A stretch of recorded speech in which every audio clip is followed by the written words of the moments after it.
السلام عليكم ورحمة الله. كي دايرين؟ نتمنى ان شاء الله كاملين تكونوا بخير وعلى خير. وجيت لكم اليوم فيديو جديد، فيديو ماشي قصة ماشي تجربة، وانما فيديو تيخص واحد الاغنية حطتها الفنانة أصالة والفنانة اسماء المنور. اكيد الاغنية غنية عن التعريف ولقات واحد النجاح باهر هاد 3 ايام هادي فاش تحطات الاغنيه اللي هي سميتها سيد الغرام. اكيد باللهجه المغربيه والفيديو كليب متصور في المغرب وبالضبط في الصحراء المغربيه وبالزي المغربي يعني فيه شوية التراث المغربي واللهجة المغربية. ففيديو زوين، فيديو كليب زوين، وحتى الأغنية رائعة جدا ونجحت واحد النجاح باهر، وهي الثالثة دابا في اليوتيوب العالمي، وطوندونس يعني ترند في بزاف ديال البلدان العربية والأوروبية. كلمات زوينين، لحن زوين، فيديو كليب كي قلت لكم زوين بزاف، اغنيه ناجحه ولقات واحد المشاهده كبيره، وبزاف الناس وبزاف الفنانين يعني شكروها وعجباتهم.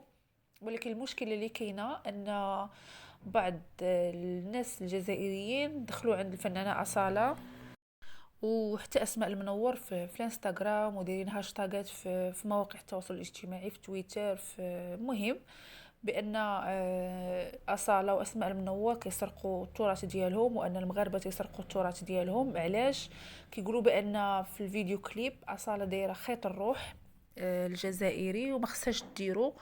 وهذا الخيط الروح يعني آه، يعني خصهم يديروا غير الجزائريين، بما انه هو جزائري. وبالنسبه للناس اللي ما تعرفوش خيط الروح، اليوم غادي نقول لكم اشنا هو هذا خيط الروح الجزائري. هو واحد الاكسسوار تقليدي جزائري، وكلشي الناس تيقولوا بانه جزائري، وبالضبط كي حتى حنا عندنا في المغرب تيديروه الناس في الشرق، يعني في وجده. الناس الشرق تيديروه بزاف، لانه كانت ديك الساعه الجزائر والمغرب بحال قلتي ثقافه وحده، بلاد وحده، خصوصا في ديك الجهه. فهو كيف قلت لكم اكسسوار تقليدي جزائري نسائي، كيديروه العيالات في الجبين ديالهم كيف ما كتشوفوا في الصور. هو عبارة عن واحد العقد اللي مصنوع من الذهب وكيكون مزيان بالجواهر النفيسة على حسب. آه وكيديروه العيالات او بالضبط المرأة الجزائرية ديك الساعات في اللباس. وفي واحد المنطقة واحد اللباس كيقولوا ليه القراقاو العاصمي. نتمنى نكون نطقتها صحيحة. وتيعود التاريخ ديال هذا خيط الروح الى الوقت ديال الحقبة العثمانية في الجزائر، ملي كانت الدولة العثمانية مستعمرة الجزائر في تقريبا ما بين 1515 حتى 1830. هذه هي المدة فاش استعمرت الجزائر من طرف العثمانيين. والاصل ديالو من الجزائر العاصمة كيف ما كتشوفوا في التصاور اللي حطيت لكم. وقصة خيط الروح هو ان حسب يعني حسب بعض العيالات العاصميات او الجزائريات القدامات، فات كيقولوا انها واحد العائلة من مدينة الجزائر، العائلة عريقة وقديمة، زوجت بنتها لواحد الراجل يعني عنده اصل دو اصل طيب، ولكن كان هو فقير ما عندوش فلوس وما كان عنده حتى شي حاجة، ولكن كان عنده في جيبه ما يكفي فقط لهداك النهار اللي غيدوز، يعني عنده قوت يومه كيف ما كنقولوا حنا في المغاربة. ونهار الزواج هذا الراجل هدا المرأة ديالو العقد من الذهب، هداه ليها. وكان هذا العقد صغير بزاف، يعني ما غاديش تقدر تلبسه في العنق ديالها اولا في الرقبة ديالها. الام ديال العروس ما ما قدرش تحمل يعني الهضره ديال العيالات وكيفاش تيقولوا. فهو ينوض الاب ديالها هو يشد هذاك العقد وداروا لبنته في الجبين ديالها كيف ما كتشوفوا في الصور. ومن هنا بدات هذه العاده ديال ان خيط الروح ولاو تيزينوا به النساء الجزائريات، كيحطوه في الجبين ديالو في المناسبات ديالهم. ولكن انا كنظن ان هذه العاده بزاف الناس تيقولوا ان هذه العاده جزائريه. الجزائريين بزاف يعني جابوها من التراث العثماني، لانه كيف ما كتشوفوا دابا في بعض المسلسلات العثمانيه بحال مثلا حريم السلطان، بزاف المسلسلات ف تتلقاوهم دايرين هذاك العقد يديروا داك العقد في الجبين ديالهم.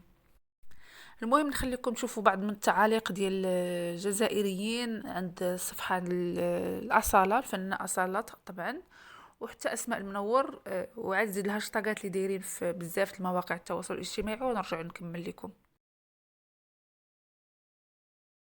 شوف، في هذا الفيديو اللي حطيت لكم القصير بعض من التعاليق ديال بعض الجزائريين تيقولوا ان هاد الخيط الروح نورمالمون اشنو كان خصها دير اصاله.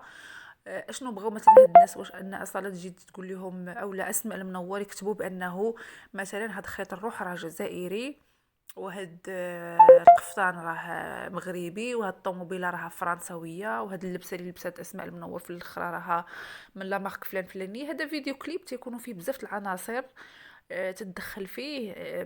ماشي ضروري زعما نقولوا، وحتى هذا خيط الروح راه ماشي مقتصر فقط على الجزائري. اي كيف قلت لكم هو الاصل ديالو معروف بزاف، انه حتى في اليونسكو مسجل انه من التراث الجزائري، ولكن حتى حنا عندنا في الشرق تيلبسوه، حتى في العريسات عندنا في المغرب كله تلبسوه كحلي. يعني ممكن هذه العاده تكون نقلات من عند ناس الجزائر، ماشي مشكل.